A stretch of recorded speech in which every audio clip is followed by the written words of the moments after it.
সুপ্রিয় শিক্ষার্থী, আজকের অনলাইন ক্লাসে সকলকে স্বাগত জানাচ্ছি।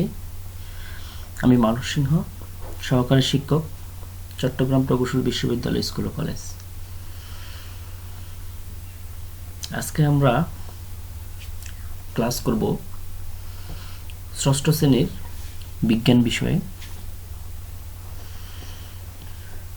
তৃতীয় অধ্যায় উদ্ভিদ ও প্রাণীর কোষীয় সংগঠন বিষয়ে। এর প্রথম অংশটা নিয়ে আজকে আমরা আলোচনা করব।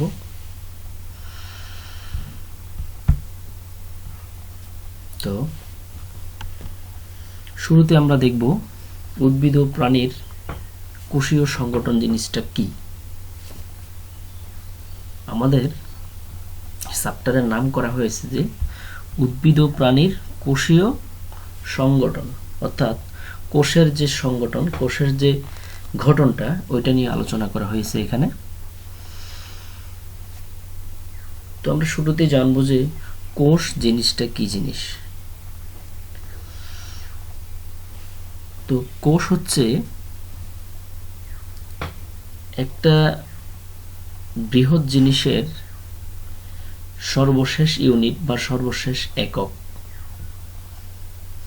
যেমন আমরা যদি একটা বিশাল বিল্ডিং এর কথা চিন্তা করি, দেখব যে এই বিল্ডিংটা তৈরি করা হয়েছে জাস্ট একটার উপরে একটা ইট বসিয়ে। তাহলে এই বিল্ডিংটা তৈরি হচ্ছে কি দিয়ে? ইট দিয়ে। তাহলে আমরা বলতে পারি এই বিল্ডিংটার কোষ হচ্ছে প্রতিটা ইট। তো এভাবে আরো একটা জিনিস বলা যায় যে, যেমন এটা একটা সোডিয়াম ক্লোরাইডের গঠন। আমরা জানি একটা সোডিয়াম ক্লোরাইড যেটা খাবার লবণ, যে কোনো পদার্থই তার উপাদানের সর্বশেষ ইউনিটটাকে আমরা কোষ বলবো। যেমন এটা একটা সোডিয়াম ক্লোরাইডের গঠন। আমি এই সবুজটাকে যদি সোডিয়াম বলি আর এই বেগুনিটাকে যদি আমরা ক্লোরিন বলি, তাহলে এখানে একটা সোডিয়াম ক্লোরাইডের বিশাল একটা অংশ এখানে আছে। আমরা যদি ভাঙি, এখানে সোডিয়াম আর ক্লোরিন এই দুইটা উপাদানই পাবো। তাহলে আমরা বলতে পারি এই সোডিয়াম ক্লোরাইডের কোষগুলো হচ্ছে সোডিয়াম আর ক্লোরিন, এরাই হচ্ছে এটার কোষ, মানে সর্বশেষ ইউনিট। একইভাবে আমরা দেখব যে প্রাণী দেহ এরকম। প্রাণী বা উদ্ভিদ দেহ যেটাই বলো,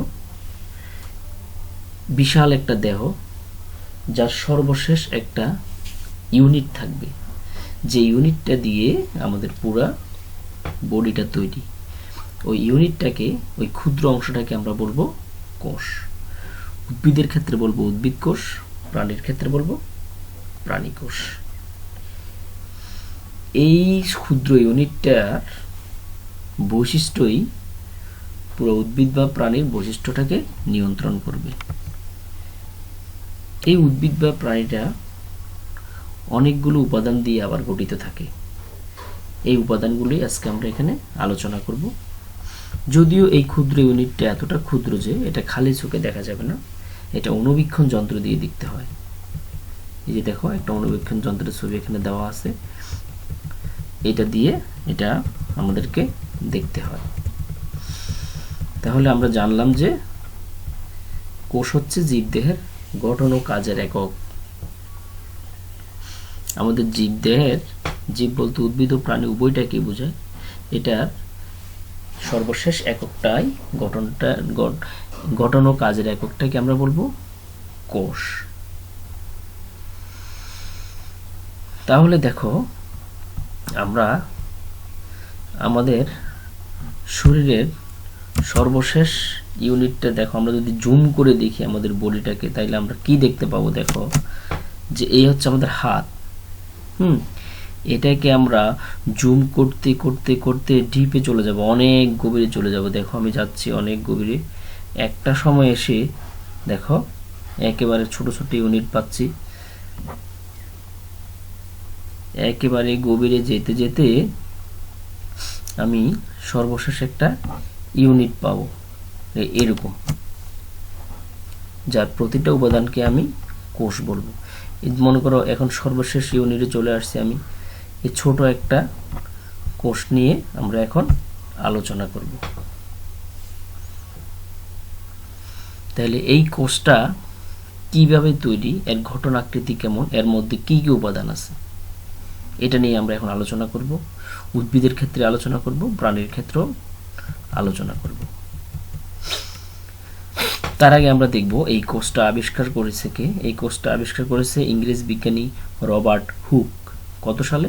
1665 খ্রিস্টাব্দে। তো দেখো, জীবদেহের প্রকারভেদ, জীবকোষের প্রকারভেদ আমরা জানি জীবকোষ বিভিন্ন রকমের হতে পারে। নিউক্লিয়াসের উপস্থিতি বা অনুপস্থিতির উপর ভিত্তি করে কোষকে দুই ভাগে ভাগ করা যায়, আদি কোষ ও প্রকৃত কোষ। তো আদি কোষ কোনটা? আদি কোষের নিউক্লিয়াস কোনো নিউক্লিয়াসের আবরণই থাকে না। আদি কোষ হচ্ছে যে কোষের মধ্যে যে উপাদানগুলো থাকার কথা এগুলো সবগুলো থাকে না, নিউক্লিয়াসটাও সুগঠিত থাকে না, সেটা হচ্ছে আদি কোষ, যেমন ব্যাকটেরিয়া। আর প্রকৃত কোষ হচ্ছে এর উপাদানগুলো সবগুলো থাকবে এবং নিউক্লিয়াসটা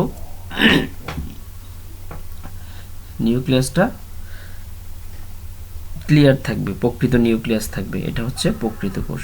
প্রকৃত কোষকে আবার দুই ভাগে ভাগ করা হয়েছে, দেহকোষ, জনন কোষ। দেহ সৃষ্টিকারী যে কোষটা সেটা দেহকোষ, আর জননাঙ্গ সৃষ্টিকারী যে কোষটা সেটা হচ্ছে জনন কোষ। সেটা শুধু প্রজননে সহায়তা করে, আর দেহকোষটা আমাদের বডি গঠনে সহায়তা করে।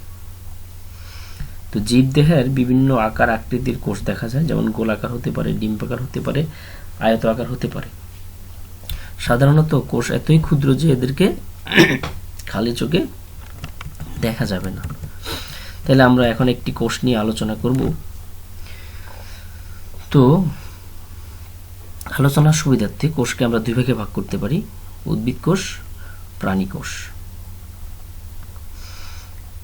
উদ্ভিদ কোষ হচ্ছে উদ্ভিদের দেহ গঠনকারী উপাদান, আর প্রাণী কোষ হচ্ছে প্রাণীর গঠনকারী উপাদান। তাইলে দেখো, আমরা শুরুতে উদ্ভিদ ও প্রাণী কোষ নিয়ে আলোচনা করব। এখানে দুইটা কোষ দেওয়া আছে, এটা হচ্ছে প্রাণী কোষ, এটা হচ্ছে উদ্ভিদ কোষ। তাদের উপাদানগুলো ভিতরে একই থাকলেও কিছুটা পার্থক্য থাকবে গঠনে, বৈশিষ্ট্যে। তো আমরা এখন এই কোষগুলো নিয়ে একটু আলোচনা করব এবং কিভাবে আঁকতে হয় সেটা সম্পর্কে জানব। দেখো, এটা হচ্ছে প্রাণী কোষ, এর গঠনটা এরকম। এটা একটা উদ্ভিদ কোষ, এর গঠনটা এরকম। এখন আমরা দেখে আসি এটা কিভাবে কোষের চিত্র অঙ্কন করতে হয়, তারপরে আমরা এটা সম্পর্কে বিস্তারিত জানব। তার আগে দেখো, উদ্ভিদ কোষ, প্রাণী কোষ কত রকমের হতে পারে। এই যেমন দেখো, এটা একটা প্রাণী কোষ, এটা একটা প্রাণী কোষ, এটা একটা প্রাণী কোষ, এগুলা সবগুলোই কি প্রাণী কোষ। সাইজটা বিভিন্ন রকম হয়ে গেল, ডিম্বাকার, গোলাকার, আয়ত আকার, কিন্তু তাদের ভিতরের যে উপাদানগুলো এগুলা কিন্তু একই রকম থাকবে প্রাণী কোষের। হতে পারে প্রাণী ভেদে তার কোষটা আকৃতিতে বা বিভিন্ন ইয়াতে একটু পার্থক্য হতে পারে, কিন্তু আদর্শ প্রাণী কোষ হচ্ছে এরকম। এরপরে যদি আমরা উদ্ভিদ কোষের ছবি দেখি, দেখবো আমরা যে এবার যদি আমরা উদ্ভিদ কোষের ছবি দেখি তাহলে আমরা দেখব এরকম। এটা একটা উদ্ভিদ কোষ, ঠিক আছে। এর মধ্যে উপাদানগুলো সেম থাকবে উদ্ভিদের জন্য, কিন্তু হয়তো আকৃতিতে বা সাইজে একটু পার্থক্য হতে পারে, কিন্তু তার যে মূল উপাদান উদ্ভিদ কোষের এগুলো একই থাকবে। তাইলে আমরা উদ্ভিদ কোষ, প্রাণী কোষের বিভিন্ন চিত্রগুলো দেখলাম। এখন আমরা যে কোনো একটাকে আদর্শ ধরে নিয়ে একটা চিত্র আঁকার চেষ্টা করব, তবে তাদের উপাদানগুলো ঠিক রাখতে হবে যে উদ্ভিদ কোষের জন্য কি উপাদান থাকবে, প্রাণী কোষের জন্য কি উপাদান থাকবে। তাহলে দেখো আমরা এখন উদ্ভিদ কোষ ও প্রাণী কোষ কিভাবে আঁকতে হয় আমরা একটু দেখব। শুরুতে আমরা যদি উদ্ভিদ কোষটা সম্পর্কে দেখি যে কিভাবে উদ্ভিদ কোষ আঁকতে হয়। দেখো এটা প্রাচীর দেওয়া হচ্ছে। আমরা জানি যে উদ্ভিদ কোষে এবং প্রাণী কোষের তুমি পাশাপাশি ছবিটা একটু দেখবা যে এখানে শুরুতে বাইরের যে আবরণটা আছে এটার মধ্যে একটা পার্থক্য দেখা যাচ্ছে যে উদ্ভিদ কোষে বাইরের যে আবরণটা আছে এটা একটু মোটা, কয়েকটা লেয়ারে বিভক্ত থাকে, কয়েকটা স্তরে বিভক্ত থাকে। কিন্তু প্রাণী কোষের ক্ষেত্রে মাত্র একটা স্তর থাকে, একটা আবরণই থাকে, কোষ আবরণী থাকে প্রাণী কোষে। আর উদ্ভিদ কোষে কোষ আবরণীর বাইরে একটা প্রাচীর থাকে যেটাকে আমরা বলি কোষ প্রাচীর। এখানে এই কোষ প্রাচীরটি আঁকা হচ্ছে। তো শুরুতে আমরা দেখব যে উদ্ভিদ কোষে কোষ প্রাচীর আছে, তো আমরা সেটা আঁকতেছি। তারপরে এইটা হচ্ছে আমাদের কোষ আবরণী। এই কোষ আবরণীটা উদ্ভিদ কোষ এবং প্রাণী কোষ উভয়তেই থাকবে। এটাকে বলা হবে কোষ আবরণী বা কোষ ঝিল্লি। আমরা ঝিল্লিও বলতে পারি, তোমাদের বইতে ঝিল্লি লেখা আছে। তো এই ঝিল্লির বাইরে আরেকটা প্রাণী কোষে বাইরে একটা মোটা স্তর আছে, এটাই জাস্ট। তারপরে এখানে একটা গহ্বর আঁকা হলো, এটা একটা ফাঁকা স্থান। উদ্ভিদ কোষের জন্য এটা অনেকটা বড় দেখা যায়, এটা একটা ফাঁকা স্থান থাকে বড়, এটাকে আমরা বলবো কোষ গহ্বর। তারপরে যেটা আঁকা হচ্ছে সেটা হচ্ছে নিউক্লিয়াস। এই নিউক্লিয়াসটা সম্পর্কে তোমাদের বইতে পরে আলোচনা আছে, যদিও অন্যান্য অঙ্গাণুগুলোকে সম্পর্কে আলোচনা নাই, পরবর্তী ক্লাসে আছে। কোষের ভিতরে যে উপাদানগুলো থাকবে এগুলোকে আমরা বলবো কোষ অঙ্গাণু। তাহলে এখন কি কি অঙ্গাণু থাকবে আমরা এগুলো একটু দেখব। দেখো এখানে নিউক্লিয়াস আঁকা হলো, কোষ গহ্বর আঁকা হলো, নিউক্লিয়াস আঁকা হলো। এগুলোকে বলে এন্ডোপ্লাজমিক রেটিকুলাম। যদি তার মধ্যে অমসৃণ থাকে, কাটা কাটা থাকে, এটা হচ্ছে অমসৃণ এন্ডোপ্লাজমিক রেটিকুলাম। আর যদি কোনো কাটা না থাকে, মসৃণ থাকে, সেটা হচ্ছে মসৃণ এন্ডোপ্লাজমিক রেটিকুলাম। এটা হচ্ছে মাইটোকন্ড্রিয়া, এটাকে বলা হয় প্লাস্টিড। তাহলে হয়ে গেল আমাদের একটি উদ্ভিদ কোষ। এটা সেল ওয়াল বা কোষ প্রাচীর। তারপরে হচ্ছে এটা হচ্ছে মধ্য প্রাচীর। তারপর এটা হচ্ছে কোষ মেমব্রেন, এটা হচ্ছে কোষ ঝিল্লি বা কোষ মেমব্রেন। এটা হচ্ছে গোলজি বস্তু। আমাদের বইতে গোলজি বস্তু লেখা আছে, গোলজি বডি বা গোলজি বস্তু, এখানে লেখা আছে গোলজি কমপ্লেক্স, তোমরা গোলজি বস্তু পড়বা। এখানে দেখো কাটা কাটা আছে, এটাকে এই জন্য বলা হয় অমসৃণ এন্ডোপ্লাজমিক রেটিকুলাম। এটা হচ্ছে নিউক্লিওলাস, ভিতরের যে কালো এটা।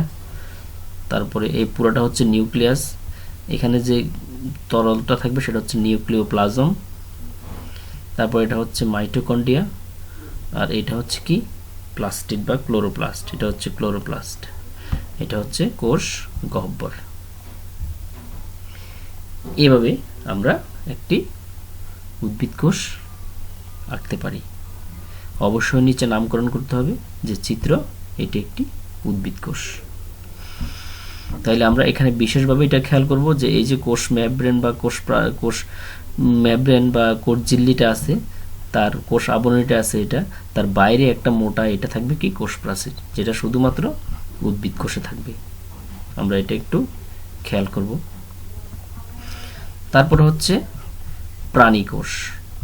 এবার আমরা দেখব প্রাণী কোষ কিভাবে আঁকতে হয়। দেখো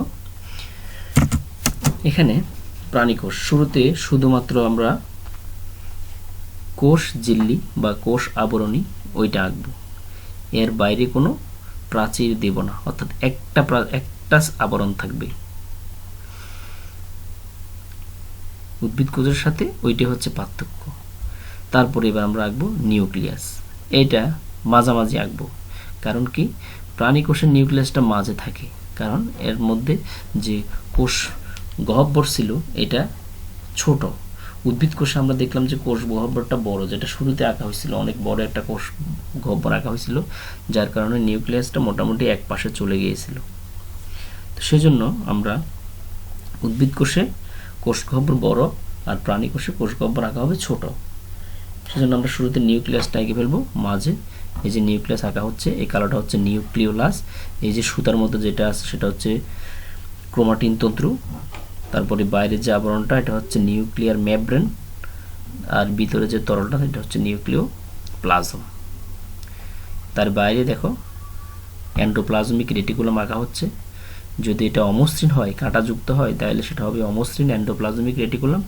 আর যদি এর মাঝে কোনো কাঁটা না থাকে, মসৃণ হয়ে থাকে, তাহলে সেটা হবে মসৃণ এন্ডোপ্লাজমিক রেটিকুলাম। তাহলে এটা হলো এই যে অমসৃণ করা হচ্ছে অমসৃণ এন্ডোপ্লাজমিক রেটিকুলাম, একটা হচ্ছে মসৃণ এন্ডোপ্লাজমিক রেটিকুলাম। তারপরে এখানে কোষ গহ্বর দেওয়া হচ্ছে, কোষ গহ্বর ছোট ছোট কোষ গহ্বর। এবার দেখো এখানে আঁকা হচ্ছে কি মাইটোকন্ড্রিয়া। মাইটোকন্ড্রিয়া তার মানে উদ্ভিদ কোষও থাকবে, প্রাণী কোষও থাকবে। উদ্ভিদ কোষে এই গহ্বরটা বড় ছিল, প্রাণী কোষের গহ্বরটা ছোট। আমি একবারে পার্থক্য আকারও পড়ে ফেলতেছি। এই যে মাইটোকন্ড্রিয়া একাধিক থাকতে পারে, অনেকগুলো মাইটোকন্ড্রিয়া, আমরা যতগুলো স্পেস থাকবে যেখানে যেখানে সবগুলোতে এঁকে দিব মাইটোকন্ড্রিয়া। তবে উদ্ভিদ কোষে আমি ক্লোরোপ্লাস্ট এঁকেছিলাম, কিন্তু এখানে প্রাণী কোষে ক্লোরোপ্লাস্ট আমরা আঁকবো না। প্রাণী কোষে ক্লোরোপ্লাস্ট নাই, উদ্ভিদ কোষে ক্লোরোপ্লাস্ট আছে। তারপরে যে গোলজি বস্তু উদ্ভিদ কোষেও পাওয়া যাবে, প্রাণী কোষেও পাওয়া যাবে। মোটামুটি এইটাই হচ্ছে একটা প্রাণী কোষের অঙ্গাণুসমূহ। এর চেয়ে আরও কিছু কিছু আরও বাড়তি থাকবে, যেটা আমরা পরবর্তী ক্লাসে পড়ব। তো আমাদের বইয়ের অনুযায়ী ঠিক এই আইটেমগুলো হচ্ছে আমাদের প্রাণী কোষের অঙ্গাণুগুলো। তাহলে এবার আমরা নামকরণ করতে পারি, কোনটার নাম কি। এইটার নাম হচ্ছে লাইসোজোম, গোলজি বস্তু।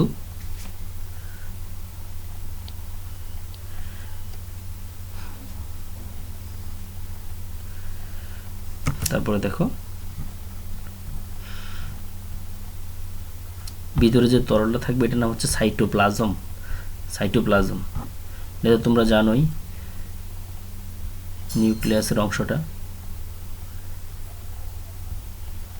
অমসৃণ এন্ডোপ্লাজমিক রেটিকুলাম, মসৃণ এন্ডোপ্লাজমিক রেটিকুলাম, পুরোটা হচ্ছে নিউক্লিয়াস। বাইরের আবরণটা হচ্ছে নিউক্লিওপ্লাজম, নিউক্লিয়ার মেমব্রেন, এটা হচ্ছে নিউক্লিওলাস। ভিতরের তরলটা হচ্ছে নিউক্লিওপ্লাজম, সুতার মতো সেটা হচ্ছে কি ক্রোমাটিন তন্তু। পুরোটা হচ্ছে নিউক্লিয়াস। এটা হচ্ছে মাইটোকন্ড্রিয়া, এটা হচ্ছে কোষ গহ্বর।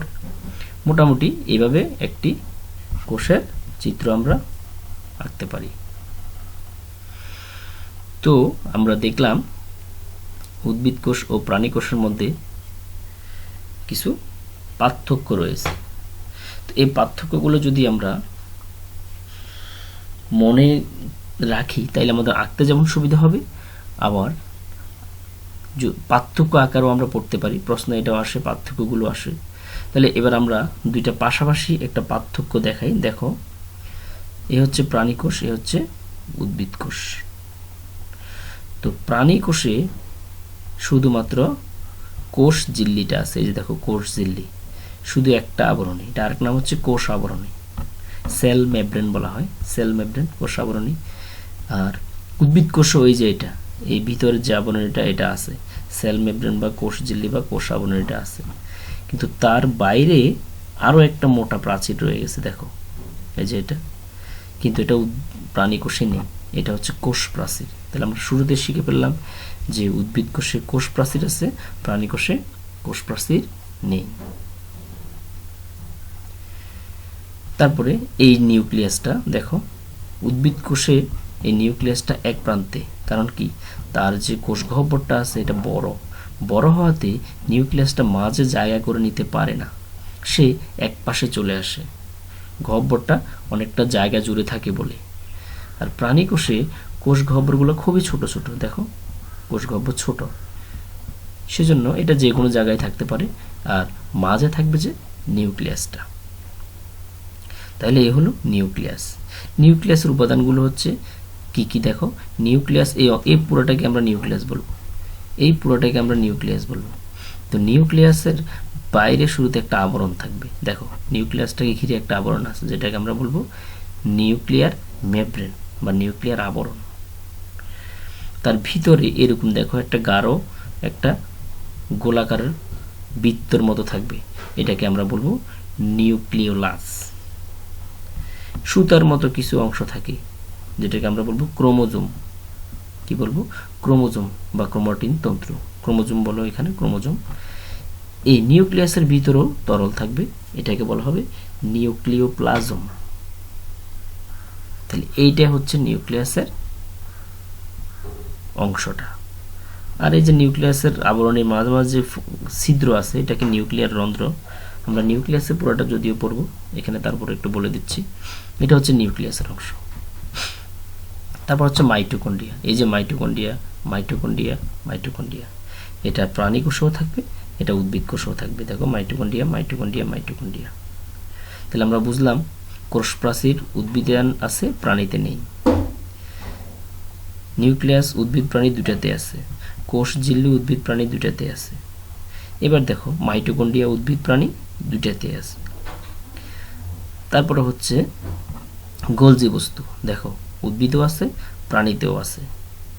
শুরুতে একটা মোটা দাগ দিবা, তারপরে ছোট, তারপর আরেকটা ছোট, ভিতরে এরকম এরকম ফোঁটা ফোঁটা দিয়ে দিবা, এটা হয়ে যাবে গোলজি বস্তু। তারপরে দেখো এই যে এটা, এই দুইটা অংশ দেখো, এটাকে বলা হয় এন্ডোপ্লাজমিক রেটিকুলাম। যদি এই এন্ডোপ্লাজমিক রেটিকুলামগুলো মসৃণ হয়ে থাকে, এর মধ্যে কোনো কাঁটা যুক্ত না হয়, তাহলে এটার নাম হচ্ছে মসৃণ এন্ডোপ্লাজমিক রেটিকুলাম। উদ্ভিদেও থাকবে, প্রাণীতেও থাকবে। এটা হচ্ছে অমসৃণ এন্ডোপ্লাজমিক রেটিকুলাম। দেখো এটার মধ্যে কাটা কাটা কাটা কাটা তোমাকে দিতে হবে, তাহলে এটা হচ্ছে অমসৃণ, এর তলটা হচ্ছে অমসৃণ, এর জন্য এটার নাম হচ্ছে অমসৃণ এন্ডোপ্লাজমিক রেটিকুলাম। তারপরে এই মোটামুটি এই অঙ্গাণুগুলো আঁকলেই হবে। এরপরে যদিও আরও কিছু থাকবে, যেমন এখানে সেন্টিসোম, সেন্টিওল, এগুলোর কথা বলা আছে, তোমরা এগুলো বলবা। এইটুকি মোটামুটি এইটুকি হচ্ছে একটি কোষের অঙ্গাণুসমূহ। আমরা এই কোষের মধ্যে যে উপাদানগুলো থাকবে এদেরকে আমরা বলবো কোষ অঙ্গাণু। আর এরা যে তরলের মধ্যে ভাসমান অবস্থায় থাকবে তাদেরকে আমরা কি বলবো? তাদেরকে আমরা বলবো ক্রোমোজোম, আর কি বলে সাইটোপ্লাজম। অর্থাৎ কোষের ভিতরে যে তরলের মধ্যে কোষ অঙ্গাণুগুলো থাকে তাদেরকে আমরা বলবো সাইটোপ্লাজম।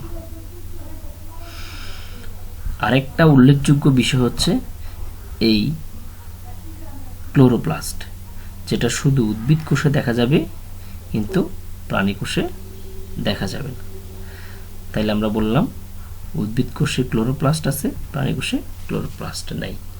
এখন যদি আমাদেরকে তুলনামূলক আলোচনা করতে বলে, পার্থক্য বলতে বলে, আমরা এই চিত্রটা দেখেই পার্থক্যগুলো বলতে পারবো, একের সাথে আঁকতেও পারবো, পার্থক্য বলতেও পারবো। যে উদ্ভিদ কোষে কোষ প্রাচীর আছে, প্রাণী কোষে কোষ প্রাচীর নেই। প্রধান পার্থক্য, উদ্ভিদ কোষের কোষ গহ্বর বড়, প্রাণী কোষের কোষ গহ্বর ছোট। উদ্ভিদ কোষের কোষ গহ্বর বড় বলে তার নিউক্লিয়াসটা এক প্রান্তে থাকে, আর প্রাণী কোষের কোষ গহ্বর ছোট বলে নিউক্লিয়াসটা মাঝে থাকে। উদ্ভিদ কোষে ক্লোরোপ্লাস্ট আছে, প্রাণী কোষে ক্লোরোপ্লাস্ট নেই। তাইলে মোটামুটি এইটাই হচ্ছে পার্থক্যটা, আর সবগুলো উপাদানই মিল থাকবে। তাইলে আমরা উদ্ভিদ কোষ ও প্রাণী কোষ সম্পর্কে জানলাম, কিভাবে আঁকতে হয় সেটা জানলাম, এবং তাদের যে পার্থক্যটা সেই সম্পর্কেও জানলাম। এবার আমরা দেখব এই উদ্ভিদ ও প্রাণী কোষের যে কোষ অঙ্গাণুগুলো আছে তাদের আলাদা আলাদা এখানে বর্ণনা আছে, তোমরা বর্ণনাগুলো একটু দেখবা। শুরুতে বর্ণনা দেওয়া আছে কোষ প্রাচীর। তো আমরা জানি কোষ প্রাচীরটা শুধুমাত্র উদ্ভিদ কোষের আলোচনার বিষয়, সেজন্য এখানে দেখবা লেখা আছে উদ্ভিদ কোষে শুধুমাত্র উদ্ভিদ কোষে কোষ প্রাচীর দেখা যায়, প্রাণী কোষে কোনো কোষ প্রাচীর নেই, এটি জড় পদার্থের তৈরি। তাহলে উদ্ভিদ কোষটা হচ্ছে কিসের তৈরি? জড় পদার্থের তৈরি। তাহলে কোনো কোনো কোষ প্রাচীর ছিদ্র থাকে, এই প্রাচীরের মাঝে ছিদ্র থাকতে পারে, এই ছিদ্রগুলোকে বলা হয় কূপ। কোষ প্রাচীর কোষের আকার প্রদান করে এবং ভেতর ও বাইরের মধ্যে তরল পদার্থ চলাচল নিয়ন্ত্রণ করে, এরা ভিতরের অংশকেও রক্ষা করে। তাহলে আমরা কিভাবে পড়ব? আমাদের পরীক্ষায় পুরা কোষ সম্পর্কে বর্ণনা আসবে না, জাস্ট কয়েকটা অঙ্গাণুর বর্ণনা আসতে পারে, যে কোনো 2-3টার আসতে পারে। তখন আমরা ওই বর্ণনাগুলো জাস্ট ওই অঙ্গাণুগুলোরই দেব, এবং যদি বর্ণনা ঘটন ও কাজ আসে তাহলে আলাদা কাজও বলতে হবে। তাহলে আমরা পড়ার সময় পড়ে যাব, কিন্তু নোট করার সময় অবশ্যই গঠন এবং কাজ এভাবে নোট করলে আমাদের মনে হয় এই বুঝতে সুবিধা হবে, এবং আমাদের পরীক্ষা যদি এভাবে লিখি আমরা টোটাল মার্ক পাবো। তাহলে দেখো আমি শুরুতে কি বলবো, যে কোষ প্রাচীর উদ্ভিদ কোষে আছে, এই প্রাণী কোষে নেই, এটি জড় পদার্থের তৈরি, এর মাঝে ছিদ্র থাকে যাকে কূপ বলা হয়। শেষ, এটা হচ্ছে গঠনটা। এখন কোষ প্রাচীরের কাজ কি? এটা কি কাজ করে? কোষ প্রাচীর কোষের আকার প্রদান করে 1, 2 ভিতর ও বাইরের মধ্যে তরল পদার্থ চলাচল নিয়ন্ত্রণ করে 2, 3 হচ্ছে এরা ভিতরের অংশকে রক্ষা করে। দেখছো আমি কাজগুলো 1, 2, 3 করে ফেললাম, এভাবে পয়েন্ট করে আমরা পড়তে পারি। তারপর হচ্ছে প্রোটোপ্লাজম। কোষ প্রাচীরের অভ্যন্তরে পাতলা পদ্মা বেষ্টিত জেলির ন্যায় এক থকথকে অর্ধ তরল বস্তুটিকে বলা হবে প্রোটোপ্লাজম, একে জীবনের ভিত্তি বলা হয়। তাহলে হয়ে গেল জীবনের ভিত্তিকে প্রোটোপ্লাজম। এরা 3টি অংশ থাকে, কোষ ঝিল্লি, সাইটোপ্লাজম, নিউক্লিয়াস। তাহলে এই পুরোটাকে বলা হবে কি? প্রোটোপ্লাজম। কোষ প্রাচীরের অভ্যন্তরে পাতলা তরল বেষ্টিত জেলির মতো যে অংশ সেটাকে বলা হবে কি? প্রোটোপ্লাজম। এর অংশ কয়টি? 3টি। কোষ ঝিল্লি, এই যে কোষ ঝিল্লিটাও প্রোটোপ্লাজমের অংশ, ভিতরে যে তরলটা আছে সাইটোপ্লাজম, এটাও প্রোটোপ্লাজমের অংশ, আর নিউক্লিয়াসটাও প্রোটোপ্লাজমের অংশ। পুরোটা হচ্ছে প্রোটোপ্লাজম। আর এইটা হচ্ছে সাইটোপ্লাজম, এটা হচ্ছে কোষ ঝিল্লি, এটা হচ্ছে নিউক্লিয়াস। তারপর হচ্ছে কোষ ঝিল্লি। সম্পূর্ণ প্রোটোপ্লাজমকে ঘিরে যে নরম পর্দা দেখা যায় তাকে বলা হয় কোষ ঝিল্লি বা সেল মেমব্রেন। এই যে এটা আর কি, এইটা, এটি কোষের ভিতর ও বাইরের মধ্যে পানি, খনিজ পদার্থ, গ্যাস ইত্যাদি চলাচল নিয়ন্ত্রণ করে থাকে। তারপর আসতেছে সাইটোপ্লাজম। প্রোটোপ্লাজম থেকে নিউক্লিয়াসকে বাদ দিলে যে অর্ধতরল অংশটি থাকবে তাকে বলা হবে সাইটোপ্লাজম। তাহলে দেখো এই নিউক্লিয়াসের অংশটা বাদ দিলে এখানে যে তরল উপাদানটা থাকবে সেটাকে আমরা কি বলবো? সাইটোপ্লাজম। এর প্রধান কাজ হচ্ছে কোষের ক্ষুদ্র ক্ষুদ্র অঙ্গাণুগুলোকে ধারণ করা। তাহলে কোষের যে অঙ্গাণুগুলো থাকে, মাইটোকন্ড্রিয়া, নিউক্লিয়াস, গোলজি বস্তু, এটা যেখানে বাসমান থাকে সেটার নাম হচ্ছে কি? সাইটোপ্লাজম। কিছু শরীরবৃত্তীয় কাজ এখানে সম্পন্ন হয়, যেমন সালোক সংশ্লেষণ। তাহলে সালোক সংশ্লেষণ কোথায় হবে? সাইটোপ্লাজমে, কারণ উদ্ভিদ কোষের সাইটোপ্লাজমে কে থাকে? ক্লোরোপ্লাস্ট। এই ক্লোরোপ্লাস্টটাই সালোক সংশ্লেষণের কাজটা করে থাকে। সাইটোপ্লাজমে দেখা যায় এমন কয়েকটি ক্ষুদ্রাঙ্গের পরিচয় নিচে দেওয়া হলো।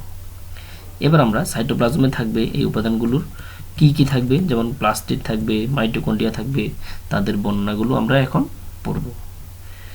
শুরুতে প্লাস্টিড বা ক্লোরোপ্লাস্ট, এগুলোকে বর্ণাদারও বলা হয়। তাহলে দেখো বর্ণ কিন্তু শুধুমাত্র উদ্ভিদে দেখা যায়, উদ্ভিদেই বর্ণ দেখা যায়। বর্ণটা হয় এই প্লাস্টিডের কারণে বা ক্লোরোপ্লাস্টের কারণে। ক্লোরোপ্লাস্ট হচ্ছে সবুজ, যার কারণে কি হয়? সালোক সংশ্লেষণ হয়। সেজন্য বলা হয় এগুলোকে বর্ণাদারও বলা হয়। সাধারণত প্রাণী কোষে প্লাস্টিড থাকে না।